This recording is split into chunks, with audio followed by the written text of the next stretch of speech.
మీరు ఖాళీ పేపర్ మీద కనుక సైన్ చేస్తే తర్వాత అది లక్షల అప్పుగా మారిపోతుందని మీకు తెలుసు. అందరికీ నమస్తే sir, this is Lokesh. Welcome to our నేటిధరం అడ్వకేట్. మీరు ఖాళీ పేపర్ మీద కనుక సైన్ చేస్తే తర్వాత అది లక్షల అప్పుగా మారిపోతుందని మీకు తెలుసా?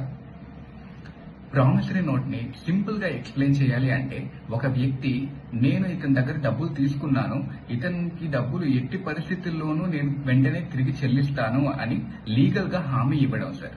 ఇది నెగోషియబుల్ ఇన్స్ట్రుమెంట్ యాక్ట్ కింద చెల్లాలి అంటే దీంట్లో 5 కండిషన్స్ ని వాళ్ళు ఫుల్ఫిల్ చేయాలి సార్. ఫస్ట్ థింగ్ ఏంటంటే, ఎవరికి రాసిస్తున్నారు అనేది చాలా క్లియర్ గా ఉండాలి. సెకండ్ థింగ్, ఎంత డబ్బులకి రాసిస్తున్నారు, దాంట్లో సిగ్నేచర్స్ చేస్తున్నారా లేదా, స్టాంప్ కరెక్ట్ అమౌంట్ కి వేస్తున్నారా లేదా. Fifth thing, the most important ఏంటంటే అన్కండిషనల్, అంటే ఎట్టి పరిస్థితుల్లోనూ నేను ఇతనికి చెల్లిస్తాను అని చెప్పి ప్రామిస్ చేస్తున్నారా లేదా.